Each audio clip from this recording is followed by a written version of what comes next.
I've made well over $10 million trading, not from one lucky trade, not from some algorithm someone sold me online. I started with 6 grand and I've spent 16 years figuring this out, and I've turned that into 8 figures. And in this video, I'm gonna break down exactly how that happened, what almost stopped it, and the actual framework I've been using the entire time. I've been trading professionally since college. I've never had a regular job, and I run one of the largest trading communities online. So I've seen thousands of traders go through this process from every angle. If you ever wondered what it actually takes to build serious money through trading, not the version they sell in ads, but the real version, this is that video. So let's get into it. Section 1, the mistake that kills most traders before they get started. So when I first started, I did exactly what most traders do. I had 15 indicators on my charts. I was jumping between strategies constantly, reading every book, watching every video, and jumping on whatever stock was trending that day. And for a long time, I was losing consistently. The problem was not that I needed more information, but the problem was I had too much. Every time I had a buy signal from one indicator, I'd get a conflicting sell signal from another. I had so many tools that I was paralyzed, and I couldn't make a decision without second guessing at least 3 times. And this is the thing I see constantly in the community. Traders come in with 20 indicators on their charts. They've learned 5 different strategies from the 5 different channels, and they're losing. Not because they don't know enough, not because the market is rigged against them, but because they've made trading more complicated than it needs to be.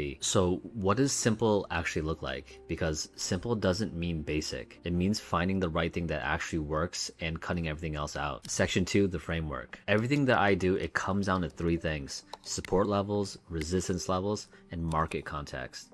That's it. I don't use MACD, no RSI, no complex algorithm. I just look at where the market has reacted before. I look at what the overall market is doing, and I wait for setups at the levels that matter. So here's what that actually looks like. You've got a stock that's been respecting this level at, let's say, $150 for 6 months, and every time it gets back up to 150, buyers step in. That's a support level. That's where the big money is sitting. So when the stock gets to this level and then it pulls back to retest 150 and it holds, these type of setups become the most powerful type of trades, and they're the cleanest setups. So define your risk there, find a specific level to trade around, and that's where you find the absolute best setups to grow your account. I know that sounds basic. People push back on this all the time. Like, that can't be all there is to it. But the traders who make consistent money are not the ones within these most complex systems. They're the ones who have mastered a simple system and execute it without emotion. Mastering something simple, it beats occasional wins from something complicated every single time. But a lot of traders already know about support and resistance. They understand the concept, and they still blow up their accounts. And it's because having the right framework is only part of it. The second piece is what most people skip entirely. If you guys are finding this useful, drop a like in the video. It genuinely helps. Now let's keep going, because the next part is the one that actually determines whether any of this works. Section 3, the number that keeps you alive. Say you've got the right setup. You see the level, you know your entry, and then you size it way too big because you're confident. The trade goes against you, and now you're down 20% on your account from one position. That is not a strategy problem. That is a risk management problem, and the market will always give you losing trades. That's just how it works. The question is whether a losing trade is a minor setback or a disaster, and the answer to that question is decided before you ever enter position. For myself, I would never risk more than 5% on any single trade in one account. If I have a $100,000 account, the most I can lose on one position is $5,000 at the absolute max. That's a number that should be manageable for most traders, and that's not a number that should ever take you out of the game. Because of that rule, it should keep you in the market for many years to come. The traders who blow up their accounts are usually not making bad trades. They're just making bad risk decisions. One position with too much size, one trade held too long, one revenge trade after a bad day. That's what ends careers. It's not a bad strategy. So you've got the framework, you've got the risk rules in place. Now here's the part that takes the longest to develop, and the part that honestly separates the people who make it the ones who don't. Section 4, the real work. Psychology and discipline. You can have the perfect setup. You can have the right risk rules and still lose because you keep moving your stop loss, or you see the setup forming, but you've had 3 losing days in a row and you talk yourself out of it, or you're up big and you hold too long because you don't want the trade to end. These are not strategy errors. These are psychological errors. Early on in my career, I had a clear setup on a level I've been watching for weeks.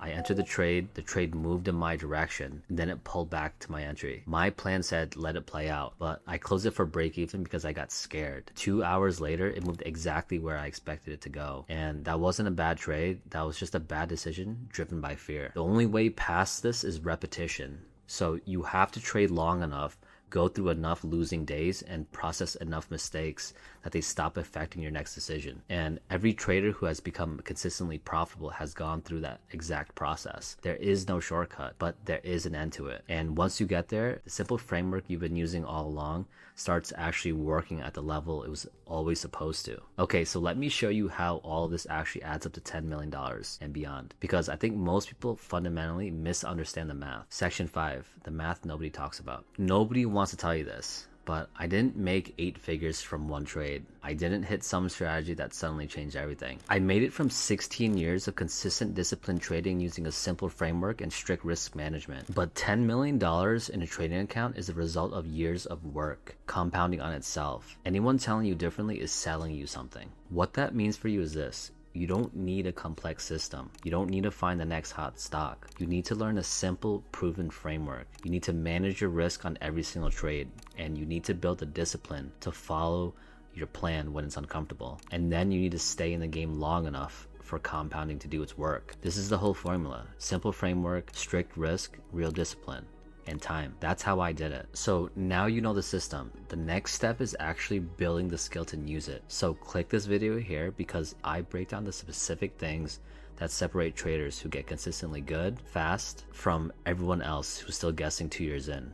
It's the fastest way to take what you just learned and actually make it work. I'll see you there.